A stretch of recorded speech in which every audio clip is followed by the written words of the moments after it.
আপনি এটা গণমাধ্যমে বলেছেন যে বিরাট কোহলির কাছে এই বিষয়গুলো অনেক কিছু চলে গেছে, একটা পক্ষ এই বিষয়টা নিয়ে কাজ করছে, গৌতম গম্ভীরের নামও এখানে এসেছে এবং অনেকেই বলছেন ক্রিকেট সংশ্লিষ্ট ব্যক্তিবর্গ যে আসলে ওই জায়গা পর্যন্ত বিষয়গুলো চলে যাওয়ার অর্থ আসলে আইসিসির কাছেই চলে যাওয়া। তো এই বিষয়টাতে কি আপনি আসলে কিছুটা বিব্রত কিনা? না, এটা অত্যন্ত দুঃখজনক এবং আমার মনে হয় যে আমরা আমাদের জাতিগত অনৈক্য সব জায়গায় আসলে এভাবেই নগ্নভাবে দেখা যায়। আমরা যেটা নিজেদের মধ্যে একটা নির্বাচন হচ্ছে এবং নির্বাচনে যদি সমাধান না হয়, কারো যদি মনে হয়, তাহলে নিজেদের মধ্যে আলোচনা করার সুযোগ আছে, আলোচনা হয়েছে, সামনেও হতে পারে। কিন্তু এটা নিয়ে আমরা দীর্ঘ একটা সময় ভারতীয় আগ্রাসনের মধ্যে ছিলাম। বাংলাদেশ সেই সময়টা পার করার চেষ্টা করছে।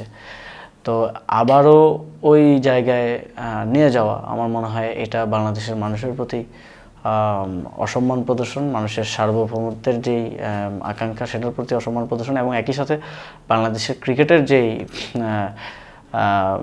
ভাবমূর্তি সেটাকে ক্ষুণ্ণ করার শামিল বলে আমি মনে করি। এবং এক্ষেত্রে আমি মনে করি যারাই এটা করেছেন তাদের আরও দেশের কথাটা ভাবা উচিত ছিল।